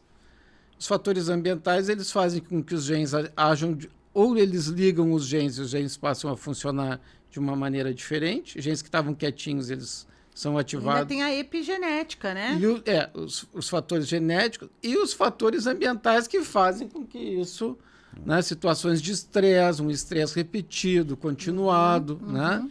E, gente, o cérebro da gente também envelhece e, infelizmente, as doenças psiquiátricas, elas aceleram a morte, a perda do neurônio, que é a célulazinha do cérebro que transmite as informações, né? Eu vou falar só no neurônio, porque hoje em dia a gente estuda mais todos os sistemas de células da glia que estão lá, que é quem nutre o neurônio e carrega mensagens, né? Então, e tem que falar olha, você falou ali, eu me lembrei do intestino. Agora o intestino, os gut, psiquiatras né? descobriram o intestino agora, né, César? Tem que ter um programa só para falar gut, do né? eixo intestino-cérebro. Não, é loucura. Então, assim, ó, porque a gente entende hoje o ser humano, o cérebro não está fora do corpo, ele está no corpo. E todas essas doenças têm uma grande teoria inflamatória que coloca todas as doenças psiquiátricas dentro disso aí. Então, transtorno bipolar, esquizofrenia, depressão, são todas manifestações de um processo inflamatório do nosso corpo e que afetam o nosso cérebro. Assim como a diabetes já tem essa mesma teoria, assim como a hipertensão também. Isso. Cara, então é fantástico. Isso, exatamente. Né? O único problema é que o nosso cérebro está dentro de uma caixinha óssea, né? O cérebro da gente está dentro de uma caixa óssea, casualmente para ser bem protegido, né? E que algumas doenças mentais, aos olhos do grande público, ela é invisível. Né? Exatamente. Ela não é uma ferida aqui que eu vejo. Não, né? É um braço quebrado que tu bota um gesso, ou uma perna quebrada então, que tu tem que andar de muleta. As pessoas ainda veem aquilo como menos. Né? E se a gente conseguir dar este passo, eu penso que a gente vai estar caminhando muito e vai principalmente estar atingindo, né, os objetivos do milênio para 2030, né? Isso. Que a saúde mental, obviamente, está contemplada nisso. Com certeza. Drogas específicas para questões específicas, assim como a gente tem sintomas, dependendo do sistema aminérgico do cérebro, o sistema que está envolvido na doença, a gente já tem drogas que atuam mais... é mais serotoninérgico, é mais dopaminérgico, é mais noradrenérgico. A gente vai buscando drogas com esses perfis, ou GABAérgico, que agora o sistema GABA está em ascensão. Exatamente. Então, também... GABA nem tanto, mas... Mas GABA tá com tudo. Tá com tudo, né? O sistema GABA tá com tudo. O sistema glutamatérgico, glutamina também é. Glutamato tá com tudo. O glutamato é tudo. Por exemplo, a gente já sabe que o uso da ketamina tira a pessoa do risco de suicídio e a ketamina atua no sistema do glutamato. Melhora a cognição, melhora a aprendizagem, melhora a memória. Ou piora também, né? Sim. Porque o glutamato é uma droga excitatória. Sim. Então, se tu dá uma baixadinha no glutamato, tu ajuda a pessoa que está com Alzheimer. Resumindo, a gente tem diminui a irritação do cérebro. A gente tem muita coisa para evoluir, né? Um caminho, mas a gente já evoluiu muito nos últimos anos, mas eu acho que vai acelerar cada vez mais, que a gente falou. Eu acho que agora, conforme investimento, mais olhos, a gente hoje a saúde mental a gente vê que ela está em pauta, então acho que a tendência aí para os próximos anos é cada vez mais a gente se eu pudesse terminar falando uma coisa que eu acho importante, né, Átila, é que existe uma premissa que eu aprendi muito aí com a galera trans, né, que é nada sobre nós sem nós, e isso também vem, né, dos portadores de deficiência física, né, nada sobre nós sem nós quer dizer nada sobre nós que somos portadores dessa doença mental sem nós, ou seja, quem deve ser os mais perguntados sobre o que eles precisam e o que eles querem? Isso é fantástico. eles. Isso é fantástico. Né? Isso é fantástico. Ouvir. Isso é uma mudança cultural até, na verdade. Isso é uma mudança cultural. Porque se a gente vê... Vamos voltar um pouco no tempo. 30 anos. 20 anos, não precisa nem ser 30. Nossa, eu não era nem nascido. Um hospital. Quem que era o principal ator de um hospital há 20 anos atrás? Era o médico. Era o médico. Hoje em dia, quem que é o principal ator nos hospitais de referência que a gente sempre busca, né, se espelhar? É o paciente. Espera-se que é o paciente. Claro. E a sua família. Isso. O médico não é importante? Não, ele é Claro muito importante. Vai começar com ele o tratamento, vai terminar com ele. Ele é a figura. Mas o mais importante é o paciente. Só que às vezes a gente tem que... É um trabalho para ser... Inverter essa lógica, Isso. né? Então, assim, até não só dentro de uma internação, como uma questão de política pública. Sim. Nada sobre nós sem nós cadê a face e a voz daquele que é portador de esquizofrenia, daquele que tem dependência química, né? Sim. E eu sou amiga de pessoas em recuperação e aprendi com eles isso, né? Que, olha, eu tenho uma face e uma voz que precisa ser ouvida. Sim. E a partir do momento que a gente começar a inverter essa lógica de ouvi-los mais, com certeza a gente vai oferecer tratamentos mais customizados. Claro. Né? Mais individualizados, né? Isso. A gente eu vou falar para a clínica porque é o meu... É o meu habitat atual. A gente faz, mensalmente, a gente tem as pesquisas de satisfação NPS ali, diretamente com os pacientes e familiares. E ali é um indicador de ver o que está acontecendo, o que está dando certo, o que não está dando certo, onde a gente precisa melhorar, onde a gente precisa atualizar. Isso é feito mensalmente com os pacientes. E às vezes os pacientes, e isso é uma coisa desde que fazem 7 anos ali que eu assumi a gestão da clínica, e eu entro ali dentro toda semana, assim, faço questão de... a gente aperta a mão de conversa, a gente tem... eu queria conversar contigo. Vamos conversar um pouquinho e tudo mais.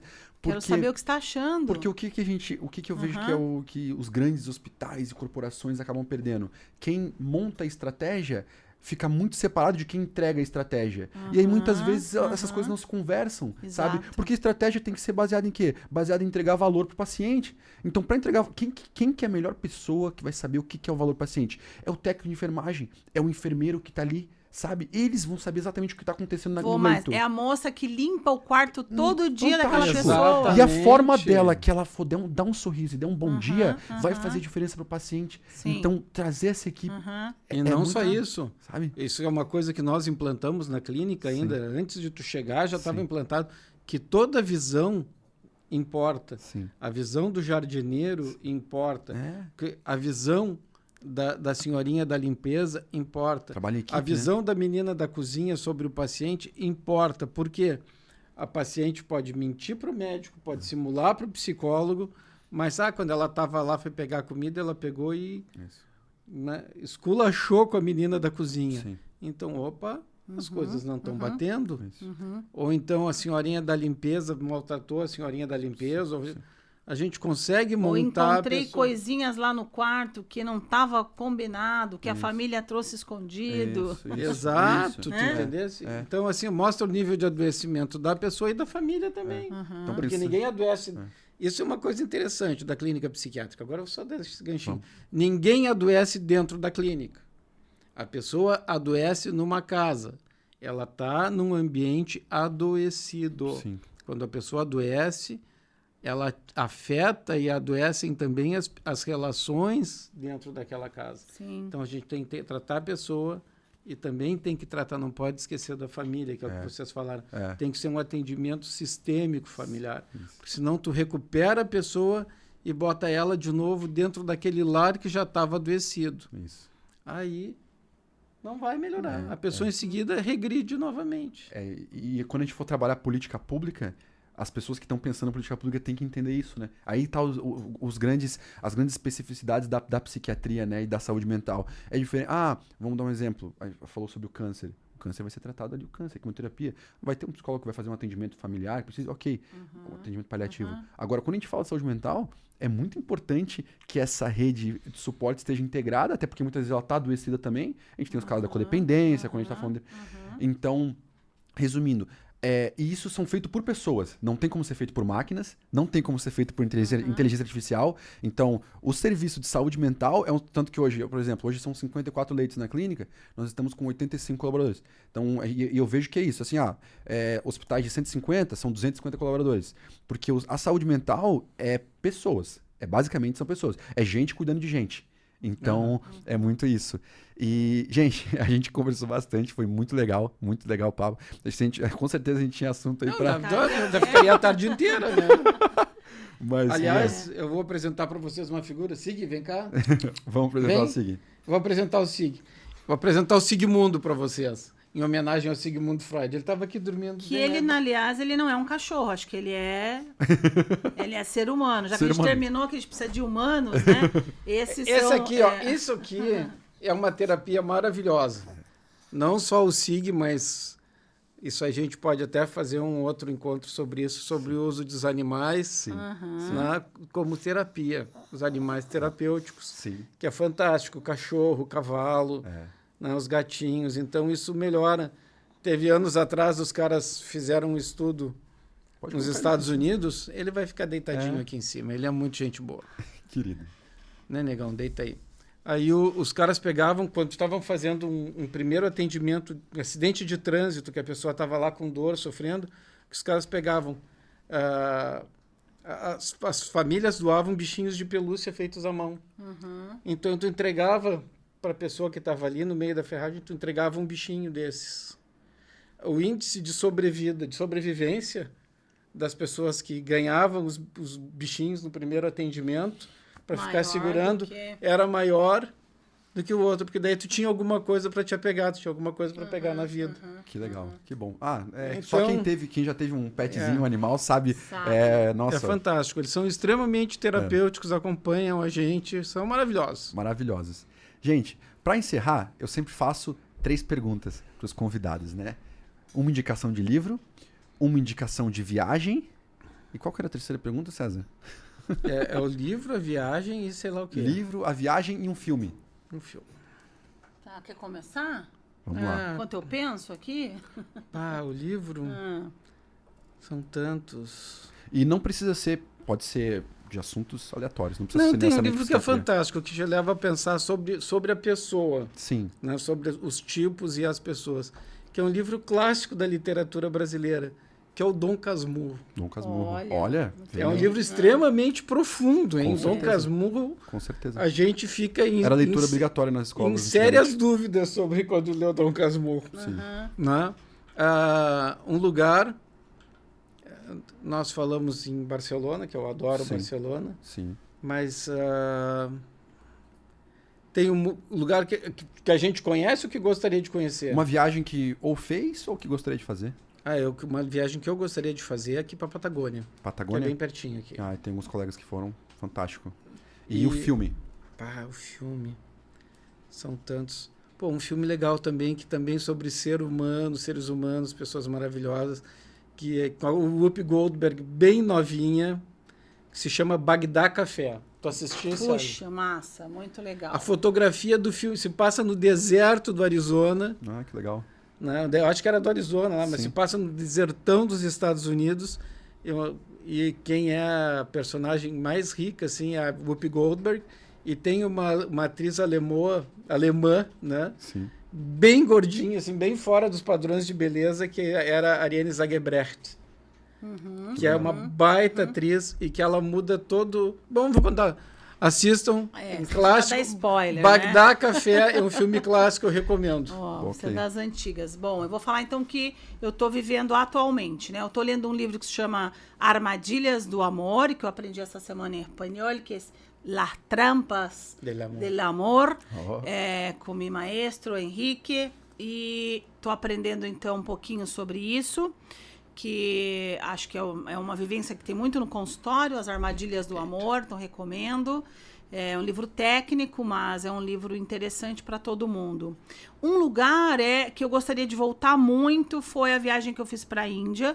Eu acho que a Índia foi um lugar assim que, de fato, eu voltei transformada, não somente a mim como minha mãe, Hoje minha mãe com Alzheimer, ela vai falar para você da Índia. Ela, né? Eu falei que bom que Deus permitiu conservar essa memória para ela, Que legal. porque foi algo assim realmente transformador, né? Você conhecer uma cultura completamente diferente. Eu não sei se vocês conhecem a Índia. Não.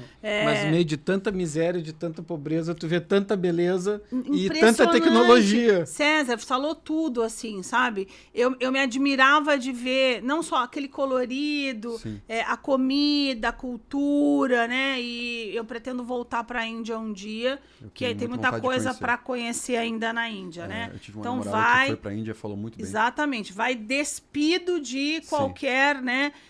Um país de Para contraste. julgamento. Vai Muito mente contraste. aberta. Isso. Vai mente aberta, né? E a outra, um filme, né? Eu, como eu falei para você, estava fazendo essa aula de sexualidade, e aí um dos filmes que eu entrei em contato foi esse, Uma Advogada Extraordinária, que a princípio eu assistia uns dorama da vida, tá? Para quem gosta de dorama, mas eu falei, eu vou assistir só por, né, para poder fazer a aula. Quando eu vi, eu tava entendeu? Completamente maratonando, entendeu? Legal. Porque vai contar a história, então, dessa advogada que é autista. É filme dorama, bonitinho, que você já até sabe que ela vai ficar com carinha no final, sim. mas ele tem uma poesia e a outra questão aí que eu gostei foi exatamente de mostrar, né, um pouco a realidade do autista nas relações amorosas. E eu gostaria muito que a doutora Vu me defendesse, né? Porque ela ganha todas as causas. Perfeito, perfeito. Alessandra, onde que a gente te encontra nas redes? Eu acho que pode procurar, então, né? @doutora.alessandradil, que é um dos locais, então, que eu tenho frequentado à medida do possível, com muito, né? A gente falou, tentando equilíbrio, né? Perfeito. César. Cara, vocês podem me encontrar na Clínica Bem Viver e também no meu consultório em São João Batista, né? Minhas redes sociais, eu não sou ativo nas redes sociais, sim. então não... O projeto vai acontecer pro ano que vem. Não sei se vai acontecer também, mas... Vamos deixar. Tá bom, por sim. enquanto não é um projeto. Mas, de novo, eu queria agradecer. É sempre uma delícia estar junto com a Alessandra. É essa pessoa maravilhosa. Sim. Não Puxa só saco. tecnicamente... Não, mas é verdade. Não só tecnicamente muito boa, mas um ser humano ainda mais rico do que a pessoa. Se tecnicamente ela é boa, como ser humano ela é maravilhosa. Querido. Gente, E é aquele ditado que tem, né? As pessoas entram na vida da gente por acaso, mas não é por acaso que elas permanecem. Exatamente. exatamente. Porque alguma coisa se cria de vínculo. Se conectou. Alessandra, quer deixar um recado? Eu acho que a gente já falou tudo. Espero que eu volte outras vezes, né? Para que a gente possa fazer outros programas aqui, levar boa informação para quem nos ouve, né? Bastante conteúdo, com certeza. Eu agradeço muito a presença de vocês, foi muito legal. Eu sempre aprendo muito com esses debates e saio com diversos insights para estar pesquisando e estar me aprofundando. Então, eu sou muito grato por ter a oportunidade de poder estar conversando e trocando experiências com profissionais de alto nível como vocês. É uma área que eu não tenho lido, que eu vou me instruir mais nessa área, porque cada vez é mais importante, né? Com certeza, com certeza. E juntos a gente vai crescendo. E vocês falaram dos autistas. Os autistas são maravilhosos. Eles surpreendem a gente sempre positivamente. É isso. Então é isso. Meu muito obrigado para vocês. Obrigado, pessoal. Até a próxima. Respire e confia. Gente.